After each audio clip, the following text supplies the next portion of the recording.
ನಮಸ್ಕಾರ. ಕೆಲವೊಮ್ಮೆ ಜೀವನದಲ್ಲಿ ಹತಾಶೆ ತುಂಬಿ ಹೋದಾಗ ಒಂದು ಸಣ್ಣ ಬದಲಾವಣೆ ಇಡೀ ಬದುಕಿನ ದಿಕ್ಕನ್ನೇ ಬದಲಿಸಬಹುದು. ಇವತ್ತು ನಾವು ಅಂತಹದ್ದೇ ಒಂದು ಶಕ್ತಿಯುತ ಕಥೆಯನ್ನ ನೋಡೋಣ. ನಿರಂತರ ಹತಾಶೆಯಿಂದ ಸಂತೋಷದ ಜೀವನದ ಕಡೆಗೆ ಸಾಗಿದ ಒಬ್ಬ ವ್ಯಕ್ತಿಯ ಕಥೆಯಿದು. ಇದು ಕೇವಲ ಕಳೆದುಹೋದ ವಸ್ತುಗಳನ್ನು ಹುಡುಕೋದ್ರ ಬಗ್ಗೆ ಅಲ್ಲ, ಬದಲಾಗಿ ತಮ್ಮನ್ನೇ ತಾವು ಕಂಡುಕೊಂಡ ಬಗ್ಗೆ. ಒಮ್ಮೆ ಯೋಚನೆ ಮಾಡಿ, ಪ್ರತಿದಿನ ಬೆಳಗ್ಗೆ ಎದ್ದಾಗಿನಿಂದ ಸಣ್ಣ ಪುಟ್ಟ ವಸ್ತುಗಳನ್ನ ಹುಡುಕುವುದರಲ್ಲೇ ದಿನ ಕಳೆದು ಹೋದರೆ ಹೇಗಿರುತ್ತೆ? ಒಂದು ರೀತಿ ಜೀವನವೇ ಒಂದು ದೊಡ್ಡ ಹುಡುಕಾಟ, ಒಂದು ಅಂತ್ಯವಿಲ್ಲದ ಹತಾಶೆ.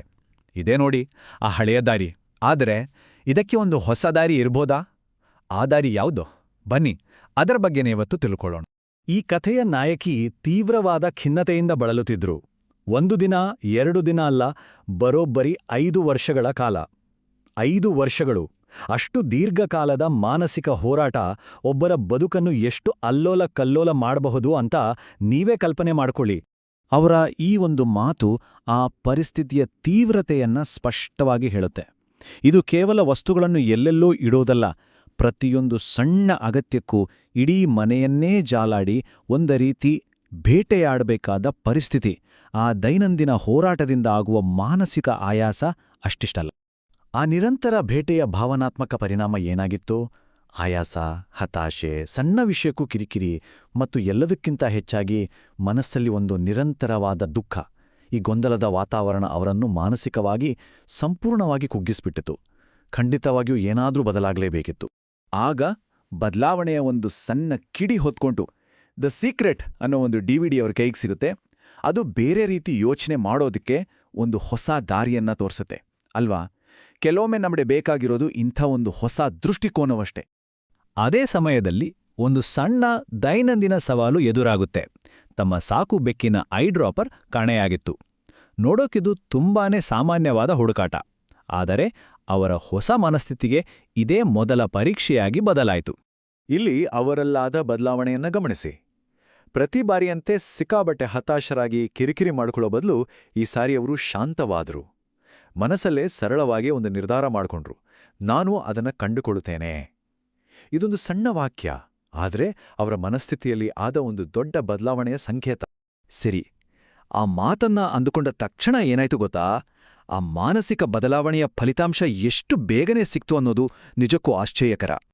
ಅಷ್ಟೇ, ಯಾವುದೇ ಬೇಟೆ ಇಲ್ಲ, ಯಾವುದೇ ಹತಾಶೆ ಇಲ್ಲ, ಐ ಡ್ರಾಪರ್ ಕಣ್ಣಿಗೆ ಬಿದ್ದೇ ಬಿಟ್ಟಿತು.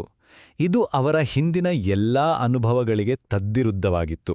ಆ ಕ್ಷಣದಲ್ಲಿ ಅವರಿಗನ್ಸಿದ್ದು ಇದು ಕೇವಲ ವಸ್ತುವನ್ನು ಹುಡುಕಿದ್ದಲ್ಲ, ಇದಕ್ಕಿಂತ ಮಿಗಿಲಾದದ್ದು ಅಂತ. ಅವರು ಅನುಭವಿಸಿದ ಈ ವಿದ್ಯಮಾನವನ್ನೇ ಆಕರ್ಷಣೆಯ ನಿಯಮ ಅಂತ ಕರೆಯಲಾಗುತ್ತೆ. ಸರಳವಾಗಿ ಹೇಳೋದಾದ್ರೆ, ನಮ್ಮ ಆಲೋಚನೆಗಳು ಸಕಾರಾತ್ಮಕವಾಗಿದ್ರೆ ನಮ್ಮ ಜೀವನದಲ್ಲಿ ಸಕಾರಾತ್ಮಕ ಅನುಭವಗಳು, ನಕಾರಾತ್ಮಕವಾಗಿದ್ರೆ ನಕಾರಾತ್ಮಕ ಅನುಭವಗಳು ನಡೀತವೆ ಅನ್ನೋ ನಂಬಿಕೆ. ಆ ಐ ಡ್ರಾಪರ್ ಸಿಕ್ಕಿದ್ದು ಅವರಿಗೆ ಈ ನಿಯಮದ ಒಂದು ನೇರ ಅನುಭವದಂತಿತ್ತು. ನೋಡಿ, ಆ ಒಂದು ಸಣ್ಣ ಗೆಲುವು ಅವರ ಮೇಲೆ ಎಷ್ಟು ದೊಡ್ಡ ಪರಿಣಾಮ ಬೀರಿತು ಅಂತ. ಅದು ಕೇವಲ ಒಂದು ಐ ಡ್ರಾಪರ್ ಹುಡುಕಿದ್ದಾಗಿರಲಿಲ್ಲ. ವರ್ಷಗಳಿಂದ ಅವರನ್ನು ದುರ್ಬಲಗೊಳಿಸುತ್ತಿದ್ದ ಖಿನ್ನತೆಯ ಮೇಲೆ ಮುಚ್ಚಿದ್ದ ಮುಚ್ಚಳವನ್ನು ತೆಗೆದುಹಾಕಿದಂಥ ಒಂದು ಅದ್ಭುತ ಅನುಭವ ಅದಾಗಿತ್ತು. ಇದರ ಪರಿಣಾಮವಾಗಿ ಹಳೆಯ ಹತಾಶೆ, ದುಃಖದ ಜಾಗದಲ್ಲಿ ಹೊಸ ಶಕ್ತಿಯುತ ಭಾವನೆಗಳು ಹುಟ್ಕೊಂಡವು. ದಿಗ್ಭ್ರಮೆ, ಆಶ್ಚರ್ಯ, ಉತ್ಸಾಹ ಮತ್ತು ಎಲ್ಲಕ್ಕಿಂತ ಮುಖ್ಯವಾಗಿ ಆನಂದ. ಒಂದೇ ಒಂದು ಅನುಭವದಿಂದ ಭಾವನೆಗಳಲ್ಲಿ ಎಂಥ ಅದ್ಭುತ ಬದಲಾವಣೆ ಅಲ್ವಾ? ಈ ಇಡೀ ಪರಿವರ್ತನೆಯ ಫಲಿತಾಂಶವನ್ನು ಇದಕ್ಕಿಂತ ಚೆನ್ನಾಗಿ ಹೇಳೋಕೆ ಸಾಧ್ಯವಿಲ್ಲ. ಅದು ಕೇವಲ ಒಂದು ಒಳ್ಳೆಯ ಭಾವನೆ ಆಗಿರಲಿಲ್ಲ, ಬದಲಿಗೆ ತಮ್ಮ ಜೀವನವನ್ನೇ ಮರಳಿ ಪಡೆದಂತಹ ಅನುಭವ. ನನ್ನ ಜೀವನವನ್ನ ಮರಳಿ ನೀಡಿದೆ. ಎಂತಹ ಶಕ್ತಿಯುತವಾದ ಮಾತು! ಹೀಗೆ ನಿರಂತರ ಹೋರಾಟದ ಬದುಕಿನಿಂದ ಒಂದು ಸಂತೋಷದ ಜೀವನದ ಕಡೆಗೆ ಅವರ ಪಯಣ ಶುರುವಾಯಿತು. ಭವಿಷ್ಯದ ಬಗ್ಗೆ ಒಂದು ಹೊಸ ಆಶಾದಾಯಕ ದೃಷ್ಟಿಕೋನದೊಂದಿಗೆ ಅವರ ಬದುಕಿಗೆ ಒಂದು ಹೊಸ ಅರ್ಥ ಸಿಕ್ಕಿತು. ಕೊನೆಯದಾಗಿ ಈ ಕಥೆ ನಮ್ಮ ಮುಂದೆ ಒಂದು ಬಹಳ ಮುಖ್ಯವಾದ ಪ್ರಶ್ನೆಯನ್ನು ಇಡುತ್ತದೆ. ನಮ್ಮ ವಾಸ್ತವ, ನಮ್ಮ ರಿಯಾಲಿಟಿ, ಅದರ ಎಷ್ಟು ಭಾಗ ನಾವು ಯಾವುದರ ಮೇಲೆ ಗಮನ ಹರಿಸ್ತೇವೆ ಅನ್ನೋದ್ರಿಂದ ರೂಪುಗೊಂಡಿದೆ? ಇದೊಂದು ನಾವು ಆಳವಾಗಿ ಚಿಂತಿಸಬೇಕಾದ ವಿಷಯ.